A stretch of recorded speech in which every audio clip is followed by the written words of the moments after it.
My wife, Victoria Ainsworth, asked me to accompany her to the March 15th commercial summit. At the reception, she made a grand entrance on the arm of her assistant, Ethan Wright, both dressed to the nines. Me? She had me seated at a table with the kitchen staff. Just as I was about to go over and question her, her assistant mocked me publicly. "Sincere Clark, you're just a useless kept man. What right do you have to sit next to Chairperson Ainsworth?" I gave him a slight smile, then turned my head to look at Victoria beside him. "You also think I don't have the right, is that it?" At that moment, everyone at the table turned their eyes towards me. Victoria clearly hadn't expected me to disrespect her in front of so many people. Fury flashed across her face. "Sincere, what stunt are you pulling now? This is a business networking event. If you want to argue, get the hell out and do it. Don't embarrass me here." I chuckled, gazing at her nonchalantly. "Victoria, you think sitting next to you would embarrass you, is that right?" The next second, Victoria slammed her hand on the table, pointing her finger straight at my nose as she yelled, "Yes, I think sitting with you is humiliating. So what? Nominally, you're my husband, but in reality, there are absolutely no feelings between us. To the Ainsworth family, you're nothing more than a dog I keep." As she finished, she stood up entirely, her spittle hitting my face. I wiped my face with a tissue, still maintaining a smile. "Then I don't understand. If you despise me so much, why insist I come to this damn networking event? Or did Chairperson Ainsworth simply want to humiliate me?" Honestly, I was puzzled myself. Usually she found me clumsy and embarrassing, not even letting me near the company. Yet today, for such an important occasion, Victoria insisted on dragging me along. Something was definitely off. Just as I finished speaking, Ethan Wright, the assistant who had taken my spot, stood up too. "You surname Lynn, calling you stupid is an understatement. Can't you figure out something so simple?" "It's obviously because..." Before Ethan could finish, Victoria quickly raised a hand to cut him off. "Ethan, let's just eat. Why bother with someone like him?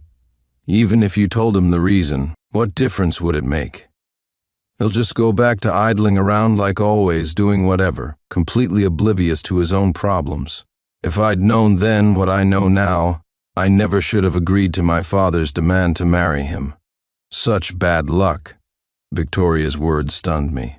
Me, the secret powerhouse behind the company, what more did I need to do? Sit in an office drinking coffee all day like her? Seeing my silence, Victoria thought she'd hit a nerve and looked smug. "What? Struck a sore spot, did I? Lost the courage to even speak? Sincere Clark, you better behave yourself, or believe it or not, I'll have you fired right now." I let out a cold laugh, my eyes fixed on her. "Victoria, are you saying I'm redundant at the company?" My initial thought was that today was the annual industry conference, a hard-won opportunity for the Ainsworth family, and I didn't want to blow this small issue into a city-wide scandal in Sterling City. But I didn't know what had gotten into this crazy woman today. She just wouldn't let go. Insulting me once or twice, I could ignore it like she was just blowing hot air. But now she was using my position to threaten me, that I truly couldn't tolerate. Did she have absolutely no clue who was responsible for the Ainsworth family's current status? You're absolutely right. Keeping a waste like you in my company is just a drain on resources. I smiled faintly and shook my head. "Victoria, call me idle if you want, but saying I'm useless to the company, I can't accept that. Surely you don't believe you reached your current position all by yourself, seeing that I wasn't admitting fault and dared to." "Talk back," Victoria exploded. "Sincere Clark, open your damned eyes and look closely. I, Victoria Ainsworth, am the chairperson of the Ainsworth Group. If the company going public wasn't thanks to me, was it thanks to a waste like you?" I nodded with a straight face. "Exactly. You're not wrong. The Ainsworth family indeed rose to become one of Sterling City's 4 major families because of me." The moment I spoke, the table erupted. "Kid, you're quite the bullshitter. The Ainsworth family is a renowned name in Sterling City. What are you?" "Mr. Preston is right. A man even his own wife looks down on. How dare he demand to sit with us? I suggest you leave quickly. Everyone here is a figure of importance in the business world. We don't welcome pretty boys living off others. I rubbed my ears, tuning out their comments. Whether I'm qualified to sit here isn't up to you. My words left everyone staring at me, jaws dropped. Everyone attending the summit today was a leader or major investor in Sterling City's business circles. Even the Ainsworth family had only just qualified for an invitation this year. My statement quickly spread throughout the venue. All eyes were on me, sharp and hostile, as if ready to devour me. As more people joined in, I was soon surrounded. Seeing this unfold, Ethan Wright's face split into a wide grin. Everyone, let me clarify first. Although this person is Chairperson Ainsworth's husband, he has already been fired by the Ainsworth Group. Feel free to beat him or curse him. We won't interfere. Hearing the assistant's words, I almost burst out laughing. Ethan, I suggest you don't rush to distance yourself from me just yet. Then, I gave him a sudden smile.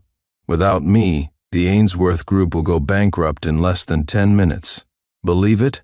As soon as I said it, Ethan slammed the table. Sincere Clark, are you dreaming? A moocher like you thinks you can bring down the company? That's utterly delusional. I nodded, looking at him calmly. It's the truth. If you don't believe me, feel free to test it. Ethan raised an eyebrow, scoffing. Try me. Someone who doesn't even know their own worth, how dare you posture in front of me? I wasn't angered by his words. Instead, I remained composed. Sorry, I'm not like you. I, Sincere Clark, never rely on others. This statement caused the faces of the business leaders at the table to change instantly. I wondered who was acting so high and mighty. Turns out it's just the Ainsworth family's lapdog. Well said, just a kept pretty boy, daring to mock others. He's simply humiliating himself. Everyone here is worth millions, maybe tens of millions. You probably don't even have $100 on you. I cleared my throat lightly, my gaze sweeping across the room. You're mistaken. I'm not looking down on others. I'm looking down on every single one of you here. Though I might not understand business intricacies, I at least knew basic human decency. Since entering the venue, these so-called business elites hadn't been discussing company growth, but rather opportunistic schemes. One guy cutting employee wages today, another evading taxes tomorrow. With bosses like them, their companies were probably not far from closing down. My declaration instantly made me the target of everyone's ire. Even the host, Marcus Hayes, couldn't stand it anymore. Sir, this is a business summit. People like you are not welcome here. I slowly looked up at the stage. Oh, what kind of person am I? Why don't you elaborate? Before the host could speak, Ethan Wright rushed onto the stage and snatched the microphone. Sincere Clark, you're just a moocher. His words boomed through the speakers, reaching every corner of the hall. The business leaders at my table stood up, applauding, watching me with schadenfreude. Even Victoria, who hadn't spoken for a while, joined in the applause. Seeing this scene, I finally understood Victoria's real reason for bringing me here. She just miscalculated. Using others to do her dirty work wouldn't affect me in the slightest. Even looking across all of Sterling City, no one was qualified to look down on me. Seeing my silence, Ethan thought I was scared and raised the microphone again. Hey Lynn guy, now do you understand why Chairperson Ainsworth didn't want you at her table? Halfway through, he suddenly grinned. Because you're simply not worthy. I stared at him coldly, my voice devoid of emotion. All right, the charade has gone on long enough. Spit it out. What's the real reason you brought me here? Assistant Wright eyed me with a malicious grin for a long moment before speaking slowly. Since you figured it out, I won't pretend anymore. To tell you the truth, Chairperson Ainsworth brought you here hoping you'd realize your place and stop clinging shamelessly to the Ainsworth family. I put my hands in my pockets, smiling faintly. And then? Assistant Wright looked me up and down, his expression contemptuous. Chairperson Ainsworth wants to divorce you. I paused for a few seconds, then turned back to look at Victoria. Is what he said true? Do you really want to divorce me? Victoria arched an eyebrow, looking at me disdainfully. Ethan is right. I've wanted to divorce you for a long time. I only delayed until now because of my father's pressure. It just so happens that many business leaders are here today. They can witness it. I, Victoria Ainsworth, want to divorce you." This useless moocher hearing Victoria's words, everything clicked into place.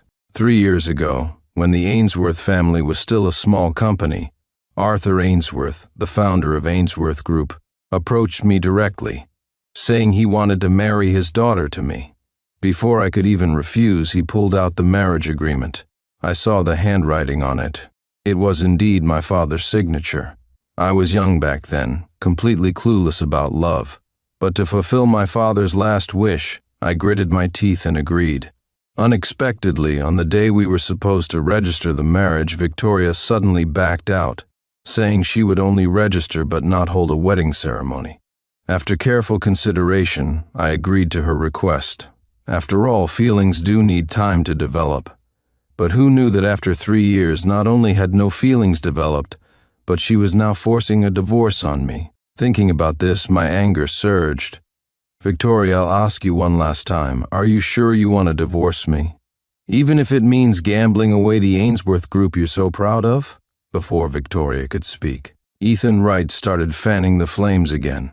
"Divorce? Absolutely. With Chairperson Ainsworth's current status, she can definitely find a man 100, even 1,000 times better than you."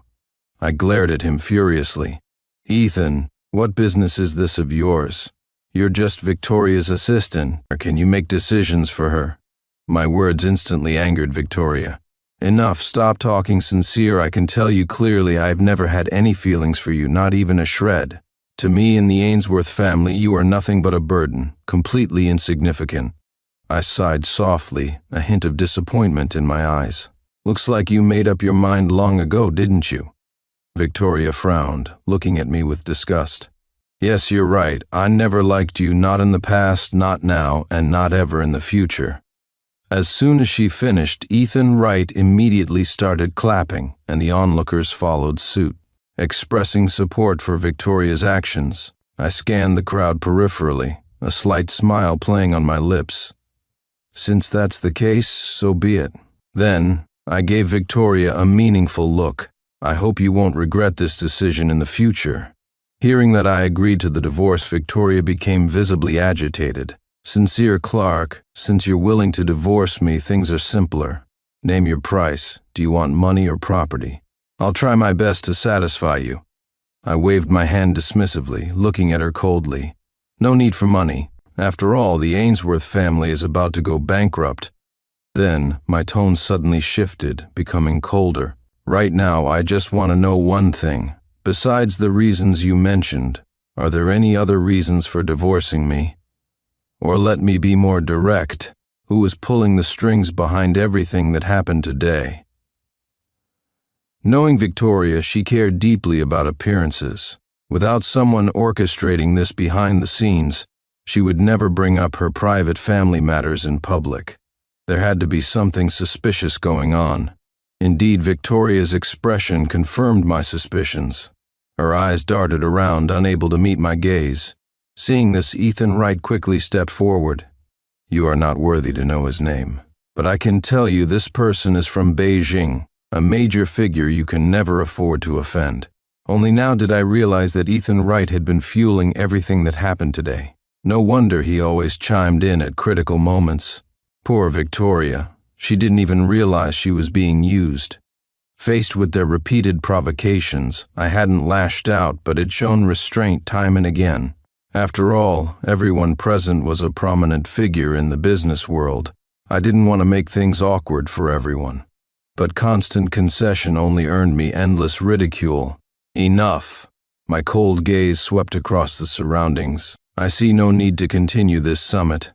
I'll give all of you 2 choices now. Either leave now, and I might let you off, or wait to go bankrupt along with the Ainsworth family." My words were met with shared smiles among the surrounding business elites. "Kid, you may be young, but you've got a big mouth threatening us now. You believe one word from us could make it impossible for you to survive in Sterling City? I suggest you leave quietly. Otherwise, no one will be able to save you soon." Suppressing my anger, I spoke slowly. "I've been low-key for too long. Today, I feel like being high profile for once. As I spoke, I slowly walked towards the main stage. Anyone who stays today, every single one, I, Sincere Clark, will take you all on. I looked down at the defiant faces below, feeling a pang of disappointment. Is this what Sterling City's business scene has become? Profit-driven, riddled with cliques and corruption, a complete mess. Lynn guy, get the hell down from there, that's not your place, Ethan Wright yelled from the crowd, but I just smiled faintly. That's enough. Your job is done. Tell the person behind you to come out. What kind of skill is it to always hide and whisper insults? Doesn't he even have the courage to face me directly? The moment I finished speaking, the doors to the hall suddenly burst open. A young man about my age swaggered in. You're Sincere Clark, right? I've taken a liking to your wife. Name your price. Young Master Vance, you're finally here. Following Ethan Wright's exclamation, everyone turned their gaze towards the newcomer, welcoming the young master from the capital. Judging by the look of things, you must be the real boss behind this summit today. The young man raised an eyebrow, slowly approaching me. You guessed correctly. I organized this top-tier industry exchange. My surname is Vance, given name Julian. You can call me Young Master Vance like they do. I almost couldn't stifle a laugh. Young Master Vance, this so-called top-tier summit you speak of, surely you don't mean these wastes down here? From my perspective, your summit isn't all that impressive. My words were a slap in the face to everyone present. These Sterling City business people valued their pride above all. If not for young Master Vance stopping them, I probably would have been torn apart already. Mr. Clark, I came here today in good faith. I hope you can show me some respect. Hearing him, I was momentarily baffled. Young Master Vance, are people from Beijing perhaps a bit slow? Tell me, you're trying to steal my wife. How exactly am I supposed to respect you? Julian Vance's face flushed crimson from being countered. You Lin guy, I wanted to discuss this reasonably, but you provoke me again and again. Do you really think my Vance family from Beijing would fear a mere live-in son-in-law of the Ainsworth family? His words genuinely amused me. Before coming to Sterling City, I'd dealt with plenty of rich kids from Beijing. The surname Vance? I'd never heard of it. Just as I was about to speak, Victoria threw herself into Julian's arms right in front of me. Sincere, I advise you to just divorce me quietly. Don't make things difficult for everyone. I looked up at the two of them, fingers intertwined, and spoke coldly. Looking at this, you two must have gotten together long ago, right? No wonder Victoria never let me touch her all these years of marriage. It turned out someone else occupied her heart all along. The moment I spoke, Victoria's expression changed instantly. You're talking nonsense. Julian and I have known each other since childhood. We've always been boyfriend and girlfriend. If my dad hadn't forced me to marry you back then, I never would have done it. Her words left me completely stunned. Since when did Victoria have a boyfriend? Why didn't Arthur Ainsworth tell me back then? Had he deceived me? Though I hadn't figured out when these two got together, Victoria was still legally my wife. I couldn't possibly wear this green hat. Victoria, we aren't divorced yet, and you're embracing another man right in front of me. Do you have any respect for me at all? I kept my eyes fixed on her as I spoke. She couldn't meet my gaze. Just then, Julian Vance pulled her into his arms protectively, playing the hero. What cheating? You're just upset about the money, aren't you? Name your price, I have plenty of money. I watched this arrogant young master from Beijing, who clearly didn't know his place, as if watching a clown. Julian Vance, don't say I didn't warn you. If Victoria dares to divorce me today, within half an hour at most, both the Vance family and the Ainsworth family will go bankrupt. As soon as I finished, Victoria eagerly stepped forward. You Lin guy, stop trying to scare people. What makes you think you can make us go bankrupt? Young Master Vance could crush you with a flick of his finger. If I hadn't been trying to figure out the situation, I would have slapped her right then and there. Victoria's words drew roaring laughter from the crowd. See, I told you. A pretty boy like him with no background and no money, His wife was bound to run off with someone else eventually. Exactly. Look at the clothes he's wearing. How dare he even show up at the summit? Right. In terms of background and wealth, young Master Vance, the sole heir of the Beijing Vance family, leaves him 100 miles behind. The people around kept flattering Julian Vance, yet not a single person spoke up for me. It seemed in their eyes I was now just a circus clown for their amusement. But I wasn't worried. The best part of the show needs to be savored slowly. In front of everyone, I took out my phone and dialed Arthur Ainsworth's number. Hello, Mr. Ainsworth, is that you? I have a question for you. Is it true that your daughter has a boyfriend? On the other end of the line, Arthur Ainsworth was clearly stunned for a few seconds, then spoke cautiously. Mr. Lin, please let me explain first, Victoria. She. Impatiently, I cut him off before he could finish. I don't want your explanation right now. Just tell me, does she have a boyfriend or not? By the end, I was almost roaring. Mr. Lin, please calm down. It's not what you think. Victoria was young and foolish back then, but I assure you, my daughter and he had already broken up before she married you. Arthur Ainsworth's words hit me like a ton of bricks. I couldn't believe I had been the backup plan for so many years, and I'd foolishly helped the Ainsworth family grow all this time. Rage boiled inside me, and finally I bellowed into the phone, I'll give you 20 minutes. If you don't get here, I'll ensure the Ainsworth family never gets back up. With that, I hung up, my eyes bloodshot as I glared at the pair before me. Good, very good.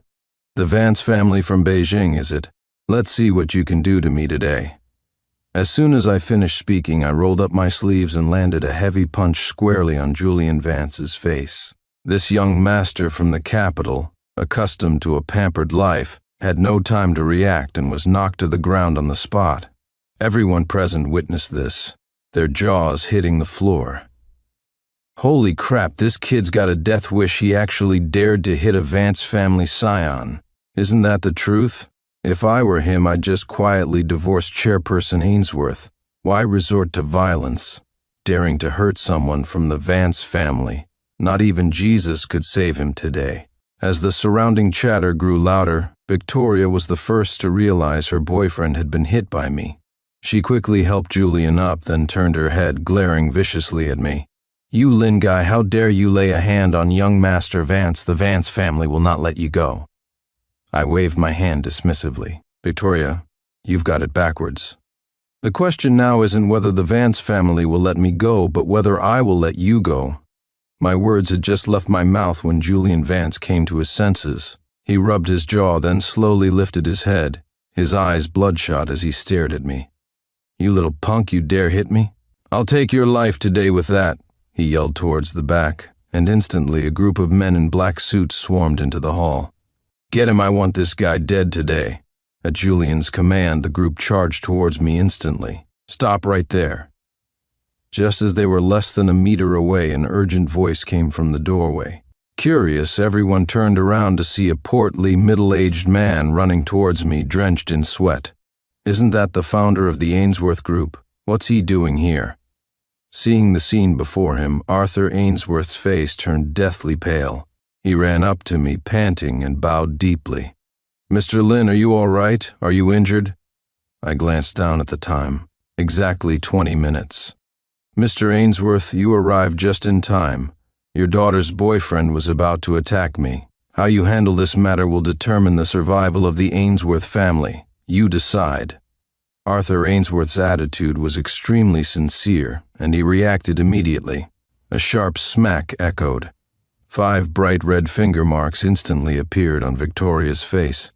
You idiot, do you have any idea what you've done? Apologize to Mr. Lin right now. Victoria was clearly stunned by the slap, looking bewilderedly at her father. Dad, are you getting senile? Why did you hit me? It was clearly Sincere who hit young Master Vance first. Why are you lecturing me instead of him? Seeing this, the fire in my heart subsided slightly. But this alone was far from enough. The Ainsworth family still owed me an explanation. Arthur Ainsworth glared at his daughter furiously and slapped her again. You still have the nerve to ask me why? Mr. Lin has his reasons for hitting someone. Even if he were hitting you today, I would have absolutely no complaints." Saying this, he turned back to me, offered an apologetic smile, then turned around again. "Today, anyone who dares touch Mr. Lin must step over my dead body." I had to admit, Arthur Ainsworth handled things 100 times smarter than his daughter. His words were firm and powerful, but Victoria's mind was a mess. She couldn't understand why her own father would openly oppose the Vance family from Beijing for a mere live-in son-in-law like me. Unfortunately, only a very few knew the real reason. "Uncle, bye, Mr. Ainsworth. Surely you recognize me. I'm Julian Vance. You even visited my home when I was a child. Are you certain you want to offend the Vance family to protect this pretty boy?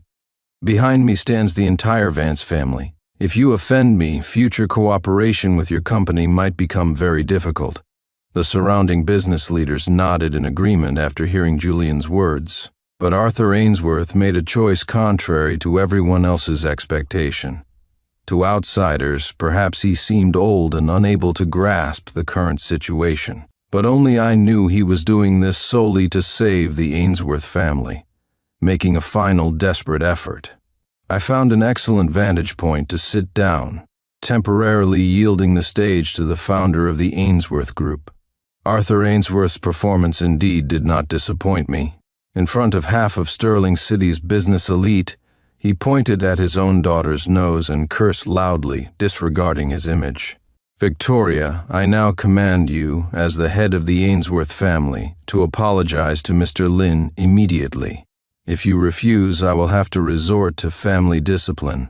Then he straightened his back and stood protectively in front of me.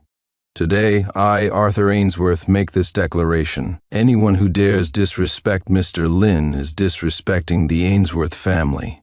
Arthur's words were like the last straw breaking the camel's back in Victoria's mind. On one side was the Vance family from Beijing, on the other, her own father. She dared not offend either. Just as she was torn, Julian Vance stepped forward.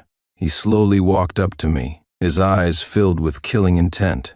"You Lin guy, I command you to apologize to me now, or I will use all my power to make your life a living hell." I pursed my lips and gave him a slight smile. "Young Master Vance, I think the one who should apologize is you." Julian Vance didn't waste words, directly pulling out his phone and making several calls. Time ticked by minute by minute. Outside the venue, luxury cars began to accumulate. If one looked closely, these cars shared a common feature. Without exception, they all bore Beijing license plates, specifically Jing-A prefixes. Even the so-called business elites were dazzled. My God, what incredible figure has arrived today. So many luxury cars. Forget the cars, any single person getting out of those vehicles would be a major force even in Sterling City. Tonight's summit is truly something else. Even alarming people from Beijing. I tuned out these comments. Arthur Ainsworth, standing before me, was now silent as well, because he knew someone was going to have a very bad night, and likely more than one person. One by one, prominent figures emerged from the cars and headed straight for our private room. One of the older middle-aged men, Jonathan Miles, glanced at me out of the corner of his eye, raising an eyebrow slightly. "You were the one who just hit young Master Vance, right?" His tone held disdain and surprise, but mostly provocation. "That's right. It was me." The man hadn't expected me to remain so defiant in front of so many Beijing scions. His face changed instantly. Fine. Young man, you've got guts then." He glanced at Arthur Ainsworth standing before me and scoffed. "Does your confidence perhaps come from him? The founder of Sterling City's Ainsworth Group, Arthur Ainsworth, am I correct?" I was slightly surprised that he knew Arthur's identity immediately, but only for a fraction of a second. His identity has nothing to do with me. I have no relationship with the Ainsworth family, nor do I want any in the future. My words had a dual meaning. First, I wanted them to know I didn't need to rely on the Ainsworth family. Second, I was telling the Ainsworth family that from this moment on, I was just myself, no longer their son-in-law. My nonchalant attitude quickly irked the group of rich kids. They were likely thinking, Who does this brat think he is, acting tougher than us? They were all rubbing their fists, eager to jump me. But me? I particularly enjoyed toying with rich kids like them. The angrier they got, the more I wanted to test their limits. Hey, you all must be the people Julian called, right? Hair dyed like wannabe punks wearing earrings. Are you even men? Guys like you, I could take down 10 with one hand. Try me if you don't believe it. Sure enough, as soon as I finished speaking, these pampered rich kids couldn't hold back anymore and charged at me. I didn't even bother dodging. Smack, smack, smack, a few slaps sent them reeling back. Except for Jonathan Miles, the middle-aged man who had spoken to me earlier, everyone now had my handprint on their face, and they hadn't even managed to touch my clothes. Kid, who the hell are you? Where does your confidence come from? His face was grim, eyes locked onto me, yet he didn't dare make a move. I casually grabbed a wet wipe and cleaned my hands, speaking nonchalantly. You have the nerve to ask who I am? And you call yourselves people from Beijing. You don't even recognize me? Halfway through, I suddenly smiled at him. My surname is Lin. The Lin of Lin Huang. Just as the words left my mouth, someone in the crowd shouted, "Look, what's that?" Following the voice, everyone turned around. A black Hongqi sedan with a black Jinga license plate slowly drove into the venue grounds. The middle-aged man, Jonathan Miles, turned back, his face etched with astonishment. You're actually from the Imperial City, referring to the highest circles of power in Beijing. I smiled faintly and nodded gently. Congratulations, you guessed correctly. Then my tone shifted abruptly, my gaze hardening. As a reward for guessing right, you should know better than I how to deal with these people, shouldn't you? Jonathan Miles instinctively dropped to his knees before me, his forehead beaded with cold sweat. You are the son of Lin Huang. Jonathan's words detonated like a bombshell, shattering the atmosphere in the room. No way, this kid has such an insane background. Why didn't he say so earlier? Yeah, if I had his connections, I could walk sideways anywhere in the country. Crap. You reminded me. Didn't we just help young Master Vance curse him out? It wasn't just the business elites. Even the rich kids who came to back up Julian Vance were now panicking. Each one was frantically calling home on their phones, seeking help. As for Julian Vance himself, the primary subject, he collapsed onto the floor, mouth agape. Crown Prince Lin, this is a misunderstanding. My face remained smiling as I spoke. Oh, young Master Vance thinks it's a misunderstanding? You tried to steal my wife and attack me. Which of these crimes can you possibly bear? My words made him wet his pants on the spot. Yes, it's a misunderstanding, absolutely a misunderstanding. I don't even know your wife, Victoria Ainsworth, with that. He scrambled towards Victoria. Smack, smack, before Victoria could process what was happening. Blood trickled from the corner of her mouth. She looked up, utterly bewildered. Young Master Vance, why did you hit me? Hearing Victoria still call him by name, Julian kicked out viciously. Don't fucking call me that, I barely know you, we just made mud pies together as kids. The moment the old man in the traditional Chinese suit walked in, everyone in the room, except me, broke into a cold sweat. Just then, Ethan Wright, who had been quiet for over an hour, knelt directly before me. There were yellow stains on his trousers. Crown Prince, I was wrong, I was blind and didn't recognize your greatness. Please, give me another chance. From now on, I'll be your dog. Tell me to bite someone and I'll bite. I pinched my nose and shook my head. Ethan, while I'm still in a decent mood, disappear from my sight immediately. Even if you offered to be my dog, I'd find you disgusting. As soon as I finished, Ethan scrambled away, tail between his legs. Victoria was the last to grasp the situation, and she burst into tears. Husband, I was wrong. I was just momentarily confused. I still love you deep down. Can we reconcile? Didn't you want a wedding?